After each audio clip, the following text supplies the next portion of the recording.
Oh my goodness! I was not ready for that. Okay, hello, here we are. Console wars, Dun, dun, dun, dun, and dun, the dun. lackluster of the updates to Gen 7? Is this 5? I don't Are know. we including the original Nintendo and stuff? I guess. I guess so. This is PS5 and Xbox's 4th iteration, right? Yeah, the 5th PlayStation, the original Xbox 360, Xbox One, And so forth. the Yeah. One X. I don't know if you would count the One X. I don't know. No, And it's the like Series X. That's like a mid. Yeah, It's not a full finger. It's that one. and I think we have 7 Nintendos now. Yeah. Yeah. So, all right. Well, I'll go first. I'll talk about Nintendo. So I think that Nintendo will always be a staple. It'll always find its own niche in the console wars that the other two consoles dare not attempt. So yeah, it really. I mean, it sets itself out compared to the other two as Yep. far as the way their content goes. It's got a lot of standalone games, or what are they called? Exclusive games Mhm. that for Nintendo that They do have probably the bulk of exclusives. Yeah, and all of them are always like a Nintendo certified game is always like a good game. There's never a game where you're just like, man, that was terrible. You know, all the Mario games are fun. All the Zelda games are good. And all of those that Nintendo staples on, they don't frequent them as fast as other exclusives, but that's probably a good thing because they take their time to actually publish and make it good, quality control. You know, Nintendo never has like game-breaking glitches or anything like that these AAA games with twice as much of a budget have nowadays. That's still, Cyberpunk, yeah, like Cyberpunk, Call of Duty, like even Square Enix's Outriders. had a lot of glitches and stuff. We were just like, what is going on? So, you know, the fact that Nintendo can always like set the bar, you know, and people of quality. yeah, and people just ignore that. They're just like, no, this is a totally acceptable game to come out nowadays. No, it's broken. It Yeah. does not work, you know. The way it should. Which then, all the Nintendo games I've played on the Switch never had a single running issue that I couldn't tell, And they're small memory. Mhm. It's not 100 gigabytes. or You know. 150. Yeah, it's something that you can download onto your little tiny Switch. That's what I was gonna say. Like for their games, I mean, like Breath of the Wild, it's a big game, but it's still nowhere near the like memory size as some of these other like Yeah. PS5 and Xbox games. I think the area Nintendo dominates the best in is handheld. Well, yes. They're pretty much untouchable. Well, I mean, they're I they mean, kind from- of monopoly from on that Game pretty much. Boy to the Switch. Yeah, they can't be beat on handheld for sure, but they don't want to be pigeonholed into handheld. And, No, you know, their consoles when they do it, like the Super Nintendo right, was amazing when it was out. right. Nintendo 64 was amazing when it was out. I The mean, GameCube was awesome when it was out. Consoles wouldn't exist if it wasn't for Nintendo 64. Yeah. So, No. you know, like PlayStation, even though it came out at the same time, Nintendo set a precedence on how consoles and exclusives and games were supposed to be made. PlayStation was shooting in the dark. I don't know if you guys remember some of the terrible games that came out on PlayStation, the first one. Yeah, I never had a 64. I had the Nintendo and Super Nintendo, and then I went to PlayStation after that. Yeah. I just didn't know on the Nintendo 64 controller who it was designed for. A three-handed man. I have one right hand and two left hands. Yeah. Believe it or not, what was the first console that actually did dual stick controlling for first-person shooters? I don't know. Nintendo 64. It only had the one. I know, but you could actually hook up two controllers to GoldenEye or Perfect Dark and control one character with both those You sticks could do and the movement triggers. and looking Yep. with different control. Really? Yep, that was the first That'd be a console to do it. nightmare. Oh my god! It's the first console to do You it. need like 8 hands at that point to press buttons and do stuff, and like 4 more eyes. It's like, oh. I think their thought process is you have both triggers, you have both sticks, and you just have to like reach up over. You to gotta get break. those You gotta buttons. dislocate your thumb to toss it fast enough to get over there. So I don't know, but it was the first one to do it, you know. So, but yeah, the Nintendo is always trying to do something new. The Wii was weird and new, and it sold really well, even though It sold out quick. it was like not the greatest console. Like I think in retrospect, a lot of people were like, "Eh, my grandma likes it," but you I know, think the fact that there's old people that buy video games, Nintendo's the only people. That I think that was probably one of the best family consoles to come Mhm. out in the last 20 years. And even though like with games nowadays, a lot of people want like modern graphics, best high CPU and all that stuff. But Nintendo, like even though it doesn't have like realistic looking graphics all the time, a lot of their games are just as good looking as any of the others. It's like it's not 4K. It's barely 1080p. It's more or less probably 720. Yeah. It's like, but it looks really good for what it And is. it does. And chances are, like, people buy Xbox or PlayStation, one or the other, to have that high-end graphic feeling, gameplay feel. But everybody owns a Nintendo. All three of us own a Switch. Everybody who I know who owns a console, they also own a Switch. Yeah. Because they want those gameplay exclusives and those fun experiences, the nostalgia. Especially now that Nintendo's got the library, what do they call it, the arcade console, something like that. And you can play all of the old school games that you grew up playing on. I mean, Nintendo Live online subscription is like what, $3 a month? Yeah, it's insane. It's you can't beat it. So I mean, whatever they're doing, just keep doing that. They're doing good. Hopefully, Square Enix doesn't take over Nintendo. They never will. So. The one thing I've been disappointed about with these consoles, the new ones, the PS5 and the Xbox Series X, is it doesn't feel like we made that step. So which one do you have? I have the Series X. Yeah. Which so did the two of you. I think that he's doing PlayStation. That's what we're talking about. Okay. So I think that one thing about the new consoles, since we're bridging into this, you're right. I think that they created the hardware for these consoles, but the software, the game developers hasn't caught up. They didn't know how to make the leap to that yet. And I wonder if it's because the hardware was so ahead of its time, or if people didn't trust it. Like they didn't think that it was going to outsell the original consoles. And it shows because when Xboxes and PlayStations came out, you couldn't buy one. You couldn't find one. They were all bought out. They would get sold out in like 30 seconds online. And if I'm thinking from a marketing standpoint, if I don't have enough product to meet the customer's demand, I failed because I didn't understand the demand of the economy that much. So they completely underestimated the customer's demand, and I wonder if that's also a game developer problem as well. So, I mean, even with new games that have come out and like downloading like texture packs or whatever for Call of Duty, or whatever, so stupid. It's dumb.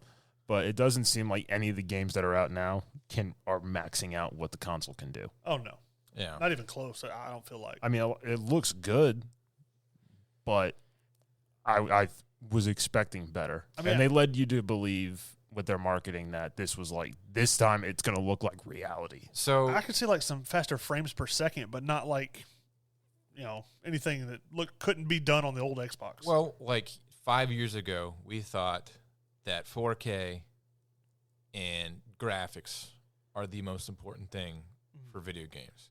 Nowadays, I think we all think that frame rate is probably pretty good, like the best thing that you can do, especially for shooters and stuff like that. Any kind of competitive thing. Yeah, but frame rate is – because if you play at 60 frames per second and then you go back to, 32 or whatever it was beforehand, you notice and how painful it was back then. So, which a lot of the competitive gamers, they don't play in 4K. They play in like 1080p with maximum frame rates or 1440 or whatever. Well, I saw a video online that was talking about like a PC player was showing how when, like, for instance, Warzone, he's playing at 240 frames per second.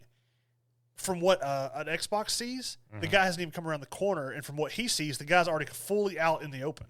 Yeah. So, I mean... but he's hacking. He's hacking. I mean, he's pretty much got the advantage no matter how you look at it. Yeah, PC will always have that insane speed, a leap over consoles. Even though these consoles... We're supposed to bridge the gap. Well, they're good for everything else. Okay? That's why this cross-play with PC is a stupid idea, But if you want to enjoy a very high-def experience in a video game franchise that you like Assassin's Creed, to see the particle effect and the ray tracing in Assassin's Creed, because I played it originally on the Xbox One, and then I played it on the Series X after optimization, and I can tell a great difference. To see the sunbeams come through the individual leaves of a tree, to see the water splatter and particle effect on a waterfall and stuff like that. That's really an immersive feeling, It's pretty cool to see how that works. But that's it. Yeah, just a little bit of a prettier picture. So, what about PlayStation? Why would somebody pick PlayStation over Xbox? Brand loyalty. I mean, that's, to me, like, as far as when it comes to PS5 or Xbox, it just comes down to preference because they're essentially the same thing. I mean, for the most part. I mean, when it comes to buying one, I know I don't know about Xbox. But I know PS5 is like you still have to even if you pre-order it, it's like a year from now before you're gonna be able to get one from some like retailer or something. They're that far behind. Yeah, they said that technically the launch of it is considered a critical failure because as far as like making money, because they can't make the money that they spent to make the product because they can't sell them. I mean, even even they if don't they have had enough tripled the amount of product that they had available for launch, they still would have failed. Well, based on the numbers. PlayStation 3 did that originally. They lost money on their consoles. Yeah. Because they knew that they were going to make it back off of in-store buys and downloads and stuff like that. And they did. It took them the 6-year window to make a profit off of all those consoles that they sold. Yeah. But they made a substantial enough profit, to continue on. And that's not like another thing. Like, the Xbox has the Xbox Game Pass. Well, PlayStation has the PlayStation Network. And I know for like a long time, like the PS3 and PS4, they had a lot of trouble with the PlayStation Network. They claimed that it's free and stuff, but they would have a lot of it. Well, at one time, they would claim that it was free, but you would have so much like drop games and stuff where they just had connection issues all the time. I didn't have PS3. I had PS4 when it came out, and when it came out, it was like, oh, you need to buy PlayStation Online so you can play online. It's like, this was free for the other. It's like, not anymore. Give us money. Pretty much. And I had a PlayStation 4 for a little while. I played the Spider-Man and stuff, and then after I beat that game, I was like, well, I traded it for a Switch. So, yeah, that's my biggest issue with these new generation of consoles is everything has to be online. I can't play Assassin's Creed single-player game unless it's linked up to the internet. Why? I have to download a game that I bought physically, and I have the disc. It's a one-player offline game, but you have to be online to play it. It's so stupid. And they do that because they want to data track. Yeah. They want to see, what – I don't know if they go so deep into your game to find out what you spend time objectively playing, like if I'm just murdering people or if I'm doing quests and, puzzles and stuff like that. They may be. But I think they're also looking at, like, if you go into the little store – to see if you're looking at their objects that cost real money. I'm sure there's some sort of algorithm where they're like, how do people play the game? What do they seem to be doing the most? What do they look at the most? And they just tailor it. And see, I wouldn't have a problem with that if they were tailoring games for the future based off of what you found your gameplay experience to be, from prior games. Like, I wouldn't have a problem with that. You can monitor me. I'm not doing anything that I would be ashamed of for people to find out. I don't care. So fine, invade my video game privacy if you promise me a better video game out of it.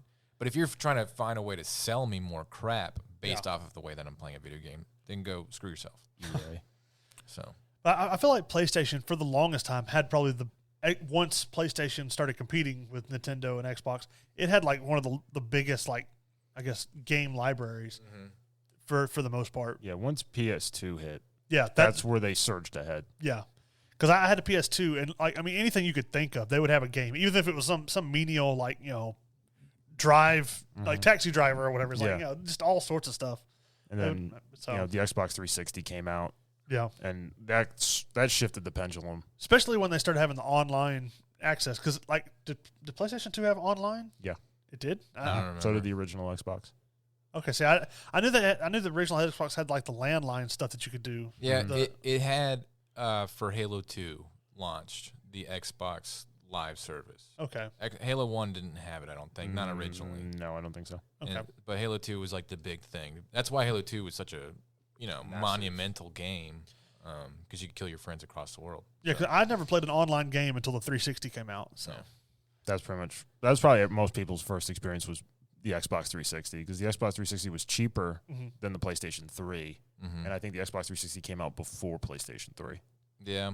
It's almost weird how the console wars are now today. It's almost like they PlayStation, Xbox have an accord on how their games and consoles will come out. Because when 1 and PlayStation 4 came out, they came out the same day. Right, but they were dogging each other like, you can't trade games. You have to be online at all times. And PlayStation was like, yeah, we're not going to do that. Surprise Xbox. And Xbox had to redo all their consoles last minute and have all these updates. and what was that retro gameplay? Download back stuff. catalog and stuff. Like Right. you can play stuff all the way to the first game we ever made. Yeah, and thank God that PlayStation did that because Xbox wasn't going to, and they had to redo their entire scheme of marketing for Xbox. But one thing I've heard is that the PlayStation's like they say you can do that, but a lot of the games won't work, or they just didn't update to where those games could play on the newer For stuff. 5 now, PlayStation's kind of gotten weird for 5. Yeah. For the current one, their catalog is kind of iffy, and whereas the Xbox Game Pass, it goes all the way back to 1. I'm playing Morrowind. Yeah, the original one, and most of that stuff's free. But what another thing that's weird is that PlayStation, Xbox will always release at the same time. I don't know if it's a competitive thing. I'm sure it's competitive, but I wonder if they've like agreed, like had an alliance, a treaty of consoles, or A something. gentleman's agreement in the men's room. But Nintendo just does whatever it wants. It releases a console whenever it wants to, halfway through the season, whatever. Pump out 4 or 5 different versions of the Switch. Well, because they know that they're different enough to where people will still buy it no matter Their what. market is still incredibly loyal. The only video game system to have a theme park. Yeah. Yep. So it looks really cool. I kind of want to go to the theme I park. want to go. They have what? There's one in Japan, and I think they're building one here in the U.S. too, right? They're talking about it. It's either in Orlando or in California If somewhere. they put a Zelda theme park on the moon, I will go. It's I'll like find a way. if this was like a true war, it's like Xbox and PlayStation are just trading punches, losing big pieces of ground throughout time, and Nintendo is just slowly making its way across the continent at a steady pace. Nintendo's the one that runs through and sucker punches you as he runs by. Yeah, it's like all this stuff happens, and Nintendo comes in third parties. It just goes, bah! And we win. It's the tried and true console. You'll It's never like go they're wrong with fighting, Nintendo. and like you're watching them fight, and then Nintendo walks in front and just goes, "Now, if you're watching that, you want to play this?" And everybody's like, "Money." Yeah, when all the game franchises tank, when Halo does bad, when Call of Duty does bad, when Nintendo's like, Metal got Gear a new Solid, Mario game. yeah, you can always depend on Nintendo, and it's crazy because like even Zelda from the 80s, Zelda to now, you'll see people of all ages, of all types that have never played it, just watch somebody play Suddenly Zelda, pick it up. and they'll be like, "Wow, that's interesting. I want to play it." Which I mean, they had a massive resurgence with Breath of the Wild. Yeah. But that's also because that was one of the few games out at the time. But it's an amazing game. It was very. Well, I mean, they have some of the most popular exclusive stuff with Zelda, Mario, and Pokemon being franchises all on their own, and then they have the game rights to that, and nobody else can touch it. So Yeah. And they're the only game company that will spend hundreds of millions of dollars into a game and then cancel it because they know wasn't good. It's not up to par. They don't know it's not good. Like Metroid, they announced Metroid 4 like 6 years ago, and they've canceled the production at least once because they didn't like it. So it's wild how Nintendo does their stuff, but their quality, They're successful. will not let it go unless it's good. So I'm just wondering when the Xbox and PS5 will get the graphics up to par. Like what to How where they're long actually does that to testing wait to where it's like, this is it? Like we're finally at the next level of gaming. Well, I remember when Xbox One came out, I didn't really care. I didn't really notice that big of a difference from 360 until about halfway through its lifespan. So I'd say give it another 2 or 3 years, and Xbox Series X will be considerably different than the Xbox One. So I'm looking forward to whenever they do. Just because I bought a 4K TV with HDR 4K for this purpose to have the new Xbox. There'll be a game that comes out where you'd be like, this is why I got an Xbox. Because I've watched 4K movies, it's like I'm actually there. I want my game The experience. Xbox One had that at release with Rise, Son of Rome. Yeah, but I mean, it looked pretty, but it wasn't a okay, this is a new generation game. Compared to the 360, it was night and day. I didn't feel that way. I played the first level of that, and I just couldn't get into it. I didn't get into the game my buddy had because I got the PlayStation 4 when it came out, and we were comparing, and I was watching. I was like, that looks really good. Let me put it to you this way: when I played Xbox, the original Xbox, and then the first game I got on the 360 was Mass Effect, and that was a generation jumping game right there. I felt like, oh my god, this is a whole new experience of video game, and there's very few times that I felt that way. Halo 2 to Halo 3 was a decent jump, stuff like that, I had Knights of the Old Republic. See, to me, it was for 360. It was Halo 3 and Destiny is what really, as far as like visually, what's set apart to me. But all right, well, we gotta get rolling, but because we gotta go to work.